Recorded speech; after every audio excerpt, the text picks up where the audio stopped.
गुरु प्यारी साध संगत जी, आज फिर से एक सुंदर सी साखी आप सभी को सुनाने जा रही हूँ। गुरु प्यारी साध संगत जी, भगवान से एक अलग सा ही नाता है। कभी कभी आप लोगों को महसूस होता है कि आप कुछ बात सोच रहे हैं, अगले पल वो हो जाती है, या आपका कोई काम छूट गया और आप भगवान से कह रहे हैं, भगवान आज मेरा एक काम रह गया और मुझे इस ज़रूरी काम से बाहर आना पड़ा, अभी कैसे होगा। तो न जाने एक चमत्कार सा हो जाता है और वो काम हो जाता है। क्या आप सबके साथ भी ऐसा होता है? मुझे कमेंट सेक्शन में ज़रूर बताना। आज ऐसी ही एक साखी आप सभी को सुनाने जा रही हूँ, भगवान से सुंदर से नाते के बारे में। ये कहानी है बरसाने में एक भक्त जिनका नाम था ब्रजदास। उनकी एक बेटी थी, नाम था रतिया।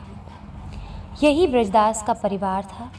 ब्रजदास दिन में अपना काम करते और शाम को श्री जी के मंदिर में जाते, दर्शन करते और जो भी संत आए हुए हों उनके साथ सत्संग करते। ये उनका नियम था। एक बार एक संत ने कहा, भैया हमें नंदगांव जाना है, सामान ज़्यादा है, पैसे हैं नहीं तो सेवा कर लेते, तुम हमको नंदगांव पहुंचा सकते हो क्या? ब्रजदास ने हाँ भर ली। ब्रजदास ने कहा, गर्मी का समय है, सुबह जल्दी चलना ठीक रहेगा, जिससे मैं 10 बजे तक वापस आ जाऊं। संत ने भी कहा, ठीक है, मैं 4 बजे तैयार मिलूंगा। ब्रजदास ने अपनी बेटी से कहा, मुझे एक संत को नंदगांव पहुंचाना है, समय पर आ जाऊंगा, मेरा इंतज़ार मत करना। ब्रजदास सुबह 4 बजे राधे राधे करते नंगे पांव संत के पास गए। संत ने सामान ब्रजदास को दिया और ठाकुर जी की पेटी और बर्तन खुद लाई लिए, यानी कि खुद अपने ऊपर रख लिए। रवाना तो समय पर हुए, लेकिन संत को सांस का रोग था। कुछ दूर चलते वो बैठ जाते क्योंकि उनको सांस उखड़ने लग जाती थी। इस तरह नंदगांव पहुंचने में ही 11 बज गए, जबकि वापस ब्रजदास को 11 बजे आना था। ब्रजदास ने सामान रखकर जाने की आज्ञा मांगी। संत ने कहा, जून का महीना है, 11 बजे हैं, जल पी लो, कुछ जलपान कर लो, फिर जाना है तुम्हें। ब्रजदास ने कहा, बरसाने की वृषभानु नंदनी नंदगांव में ब्याही हुई है, यानी कि मेरी बेटी लगती है वो रिश्ते में, इसलिए मैं यहाँ पानी भी नहीं पी सकता। संत की आंखों से आंसू बहने लगे। कितने वर्ष पुरानी बात है, कितना गरीब आदमी है, पर दिल कितना ऊंचा है। ब्रजदास वापस राधे राधे करते रवाना हुए। ऊपर से सूरज की गर्मी, नीचे तपती रेत। भगवान को दया आ गई। वो भक्त ब्रजदास के पीछे पीछे चलने लगे। एक पेड़ की छाया में ब्रजदास रुके और वहीं बेहोश होकर गिर पड़े। भगवान ने बेहोशी दूर करने की कोशिश की, पर बेहोशी दूर न हुई। भगवान ने सोचा कि मैंने अजामिल, गीध, गजराज को तारा, द्रौपदी को संकट से बचाया, पर इस भक्त के प्राण संकट में है, कोई उपाय नहीं लग रहा। ब्रजदास राधा रानी के भक्त थे, वो ही इनके प्राणों की रक्षा कर सकती हैं। भगवान के दिमाग में आया, उनको ही बुलाया जाए। भगवान ने भरी दोपहरी में राधा रानी के पास महल में गए। राधा रानी ने इस गर्मी में आने की वजह पूछी। भगवान भी पूरे मस्करे हैं।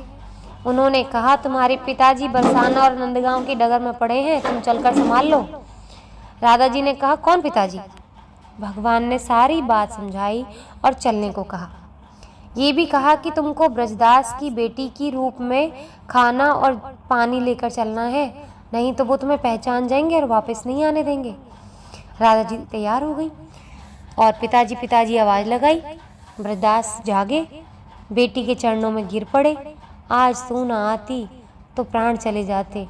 बेटी से कहा, आज तुझे बार बार देखने को मन कर रहा है। राधा जी ने कहा, माँ बाप को संतान अच्छी लगती ही है, आप खाना खाइए। ब्रजदास खाना खाने लगे तो राधा जी ने कहा, पिताजी घर पर कुछ मेहमान आए हैं, मैं उनको संभालूं, आप आ जाना। कुछ दूरी के बाद राधा रानी गायब हो गई। ब्रजदास ने ऐसा खाना कभी खाया ही नहीं था। बड़ा स्वाद लगा उन्हें। शाम को घर आकर ब्रजदास बेटी के चरणों में गिर पड़े। बेटी ने कहा, पापा आप क्या कर रहे हैं? पिताजी ये क्या कर रहे हैं आप? ब्रजदास ने कहा, आज तुमने खाना और पानी लाके मेरे प्राण बचा लिए। बेटी ने कहा, मैं तो कहीं नहीं गई पिताजी। ब्रजदास ने कहा, अच्छा बता मेहमान कहाँ है? ब्रजदास ने कहा, कोई मेहमान नहीं आया। मतलब ब्रजदास से बेटी ने कहा, पिताजी यहाँ तो कोई मेहमान नहीं आया। अब ब्रजदास की समझ में सारी बात आ गई। उसने बेटी से कहा, आज तुम्हारे ही रूप में राधा रानी के दर्शन हुए मुझे। तो गुरु मेरी साथ संगत जी, भगवान ऐसे ही है।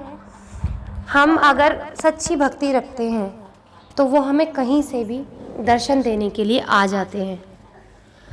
तो हमें अपने भगवान से इतनी सच्ची भक्ति करनी चाहिए कि वो कहीं से भी, हम कभी भी आवाज़ लगाएं और वो हमेशा हमारे साथ रहे। ऐसी ही भक्ति होनी चाहिए। और भगवान भी ऐसे ही हैं। अपने सच्चे भक्तों के लिए वो कहीं से भी, कभी भी, कहीं पे भी उपस्थित हो सकते हैं। आप सच्चे मन से पुकारिए। आप अगर अपने दिमाग में ये भी कह रहे हो ना, भगवान मेरा ये काम छूट गया है, आज ये मत करो, आज ये वाला काम हो जाना चाहिए। आपके दिल में शक्ति है ना, आपकी भक्ति में शक्ति, वो काम ज़रूर होता है। आजमा के देखिए। अपने पर्सनल एक्सपीरियंस से बता रही हूँ। एक बात और यहाँ पे स्पष्ट कर देना चाहती हूँ, जो पुराने कर्म है वो तो भुगतने ही पड़ते हैं।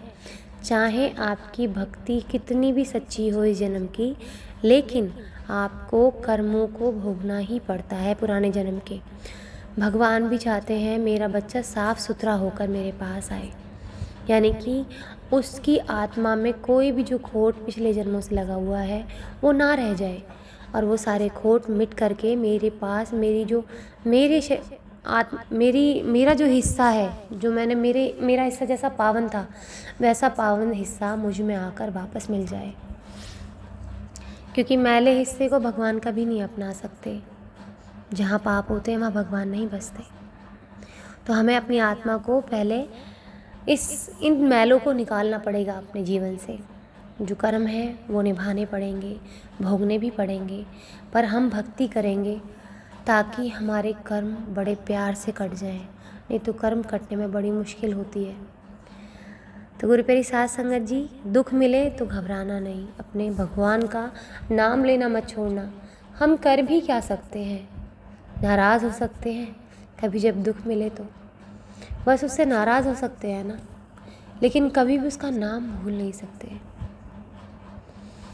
कितना भी लड़ लो, मैं कितना लड़ती हूँ भगवान से, कितना, जब मुझे दुख मिलते हैं, मेरे जीवन में जब कठिनाई आती है, मैं बहुत लड़ाई करती हूँ और मैं कहती हूँ आज से मैं आपका नाम ही नहीं लूँगी, पूजा ही नहीं करूँगी, और अगले ही पल उनका नाम मेरे मुंह पे होता है। तो कुछ ऐसा नाता है परमात्मा से, और ऐसा ही नाता हम सबका होना चाहिए परमात्मा से।